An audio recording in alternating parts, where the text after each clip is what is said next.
What's up, everybody? This is Brandon Copeland, aka Professor Cope, and you are now tuned in to another episode of Coping with Money.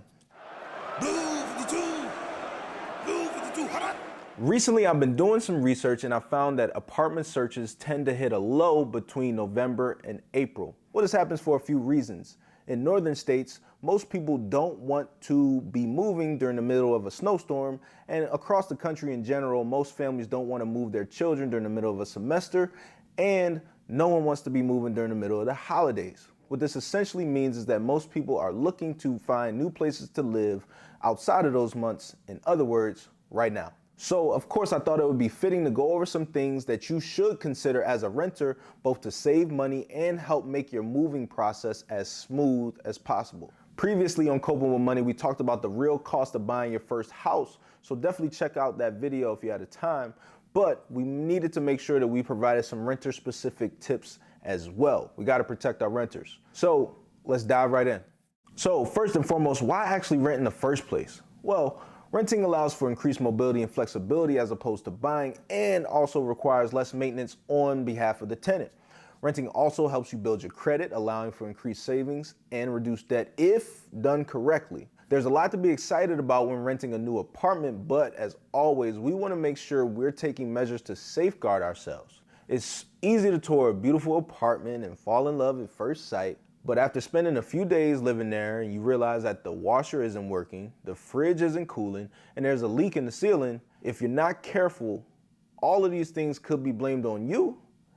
It gets a little stressful quickly. We want to make sure that we're taking the proper precautions to protect ourselves, our families, and ultimately our money. So when looking for an apartment in your price range, you need to make sure you're considering the full cost of securing a place. Before moving in, you're going to be responsible for paying the security deposit and the first month's rent.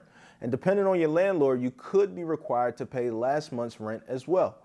Plus, if you're using a realtor to aid you in your search, you'll typically pay them another month's rent or more as a broker's fee. Even though the first and last month's rent is money you'd be paying anyways, and you should ultimately receive your security deposit back, so long as you leave the apartment in good condition, you want to be prepared for the large upfront cost before signing the lease. To ensure you do get your security deposit back, make sure you perform a move-in inspection and complete a move-in checklist. This means going through and checking the entire property, checking for damages on the walls, the floors, the ceilings, as well as making sure that all the goods and appliances in the home work as intended. If your apartment is already furnished, you want to make sure you're on the same page as your landlord regarding what's already there and the actual condition of the furniture. If your landlord claims there was a rocking chair in the living room and you swear there wasn't anything there when you moved in, that's going to make for an awkward conversation at the end of the lease when you want your security deposit returned. It's good to take plenty of photos when you move in, specifically of anything that appears damaged. By texting or emailing these photos to yourself and your landlord, you'll create a dated account of the state of the apartment and be able to prove you're telling the truth should a conflict ever arise. You should also consider getting renter's insurance to protect your assets. Most landlords already require this, but if yours doesn't, then you definitely want to make sure that you get this for yourself, and here is why. Most landlords have insurance over the entire property, the asset. That means if the roof goes bad or there's a leak in the ceiling, their insurance will help them cover it. However, if that ceiling leaks onto your beautiful flat screen TV or your laptop that you need for work, then it could be on you to replace it. Renter's insurance covers events like this and helps replace your belongings in the event of damage or theft. Plus, it's usually not too pricey, usually less than $15 a month, and just the peace of mind you receive is likely worth the small additional cost. So you've taken some steps to protect yourself before moving in, but now what are some things that we should be mindful of once we're actually a tenant? Most importantly, we want to make sure that we're paying our rent on time. This is what keeps our credit in good standing, and no one likes to pay late fees. Make sure you're keeping an accurate record of your rental payments. If there's ever any debate over whether or not you've paid, you want to have the receipts to prove it. Although I own my own home, I'm typically renting in whatever city that I'm playing in. And so I make sure that I pay my rent via credit card or via ACH direct deposit from my bank account. So ultimately, I always have that strong record of them pulling money from my account that they can never argue with. On top of this, we want to make sure we communicate any maintenance issues with our landlords immediately. Although we obviously hope there are none, we want to make sure that the landlord bears full responsibility for anything that's not our fault as the tenant.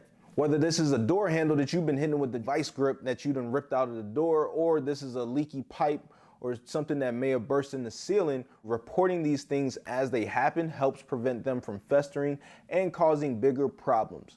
It also keeps you and your landlord on the same page regarding the cause of the accident or the incident and whose responsibility it is to fix it. If you wait until the end of the lease to address this stuff, then one, you're creating a larger headache for your landlord who probably won't appreciate it. And two, it becomes a lot tougher to claim that you didn't cause the problems or that you weren't aware of them when you've allowed them to rack up for this long. Naturally, there are a lot of costs associated with fixing these things, and your landlord will likely look at your security deposit as a way to subsidize that cost. So let's avoid that whole situation by making sure we get out in front of these issues simply by having that conversation. Finally, if you're renting an apartment, there might be a chance that you're doing so with roommates. A lot of people choose to live with roommates since splitting a multi-bedroom apartment is typically cheaper than renting a one-bedroom by yourself. Make sure you're communicating with your roommates up front and that everyone's in agreement regarding the monthly payments and the condition you're trying to keep the apartment in. It's no good being left on the hook because someone you live with isn't paying their fair share or having your security deposit compromised by an issue that you didn't even cause. Some groups will divvy up the rent differently depending on the room size or pay different amounts in utility costs if usage varies between people. Whatever you and your roommates decide, you want to be sure that everyone knows what's expected of them and everyone's taking responsibility for their costs. This not only avoids money problems, but also ensures everyone feels comfortable and secure in their own homes. These are just a few things to keep in mind when moving into your first apartment or even your second, third, and so on and so forth. It's always nice to have a change of scenery, and by protecting ourselves financially, we can eliminate that stress and anxiety and enjoy these moments to the fullest. As always, I appreciate you taking the time. Please make sure to share this video with your friends, families, and loved ones who may be moving into a place of their own soon, and visit kiplinger.com/cope to see more. This has been another episode of Coping with Money. As always, stay safe, stay blessed, and I'll see you next time.